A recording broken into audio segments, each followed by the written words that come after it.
name is Liz Litoro, again with Zak Crotts, right? Crotts. And we are here because I'm in the understanding you're running for Davidson County Commissioner. Yes, ma'am. So tell everybody, like, I know that there's a lot of people coming in to North Carolina and the Davidson County area and wouldn't know the candidates. And so if I am going to vote for someone within the Republican Party, explain to me, what is it exactly that they're looking at when they vote for you?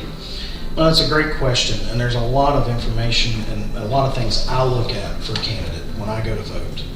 I know some people go in and they just look at a name and they say, oh, that's a familiar name, click on it.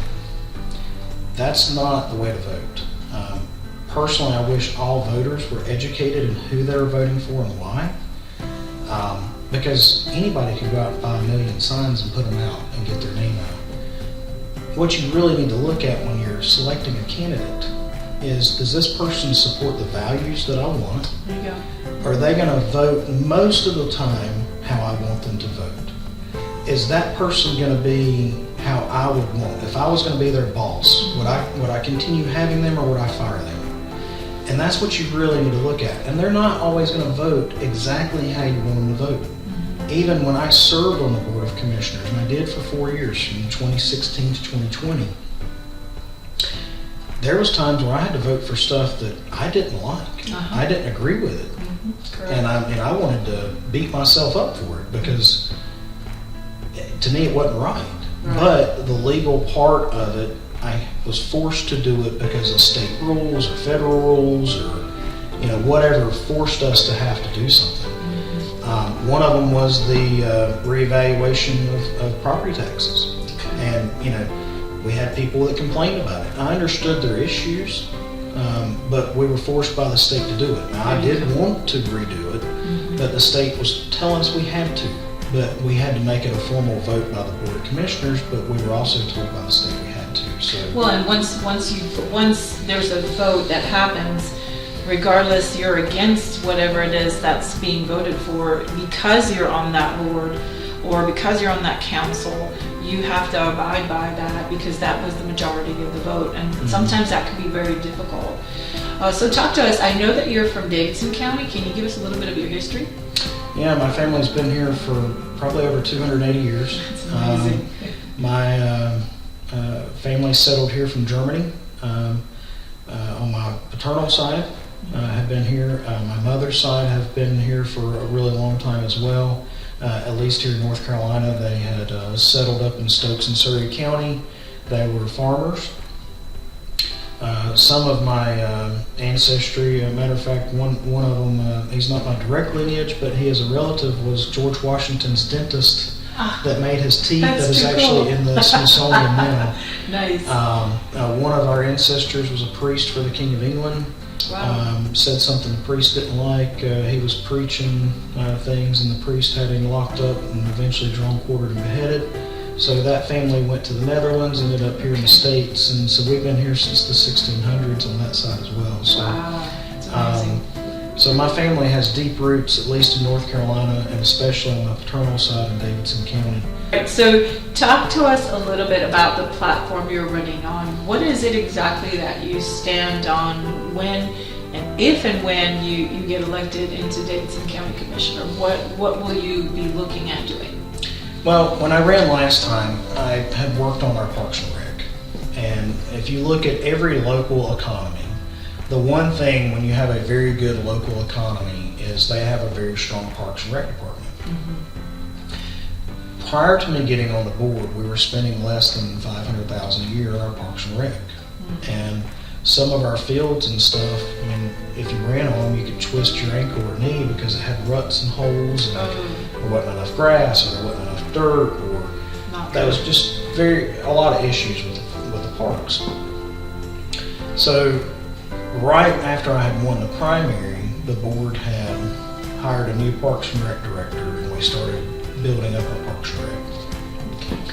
While I was on the board, I also served on Parks and Rec, and we really did do a lot of work to fix and repair our current parks and expand our parks. So we now have Fort York area that we're still working on. We've got York Hill that we have completed that project.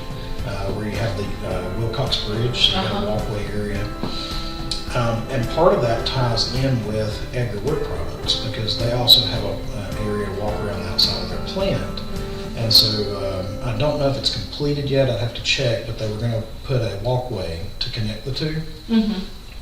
So we got Edgar Wood Products, a huge investment into our community for jobs, good paying jobs, more than the minimum, but it's right next to one of our parks. Okay. And that was one of the things that did attract them to the area because we were investing into our Parks and Rec.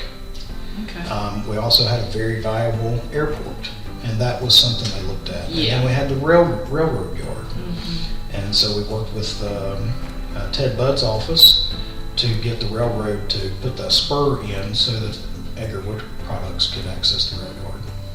Okay. So Parks and Rec is a big thing for me, for youth. I'd rather kids be out playing ball than doing drugs. That's exactly right. And another thing is the education within Davidson County as well. I'm in the understanding that UNCG has a program that's going to be through the Belk Center that they have there, and the leadership is going to get together by the community colleges. Have you worked with the community college before, Davidson? I have. Actually, one of the times that we worked, when I say worked, kind of overseen and asked questions. Okay. It wasn't me at the table making these decisions. Well, Davidson County in general, the Yes, we did. commissioners. Yes. Davy Community College actually went out to Austria and worked with Edgar Wood Products, Okay. and before they even came back, they already had the first two phases designed. They're the actual ones that train. So if Edgar Wood Products hires somebody, they go to Davidson Community College and get trained on their job so that when they come to Edgar, that when they started building it and started opening the doors, they had a trained workforce. Nice. And that's not just that one company. It's any company that either an existing company or a new company. That's what Davidson Community College does. They work with our businesses. And a lot of businesses don't know this exists. That's one of the reasons why I wanted to bring it up, Yeah. because I'm in the understanding that now it's a thing to do something called apprenticeships. And what it does is it's taking students from high school level CTE courses. And the only reason why I know this is because I was an educator for over 25 years. And I did work in 2011 through 13, actually 2009 through 13, with Davidson, at that time at Davidson County Community College. Now it's Davidson Davy. I got to get used to that. And so one of the things that we wanted to do is be able to help the businesses, but then they would be training the students straight out of high school to be able to then just merge straight into that position, which I think is great. And a lot more, I've seen a lot more counties starting to do that. What do you think about like opportunities like that, for example?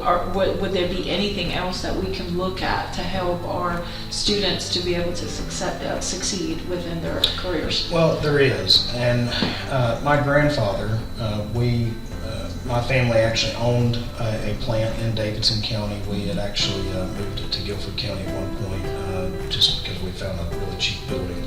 But we worked with Davidson Works, and we actually hired welders that were trained at Davidson County Community College, and Davidson Works actually paid part of their salary for so long in order to get them integrated into our company, and that was a county paid deal. It wasn't through the community college, it was a joint partnership.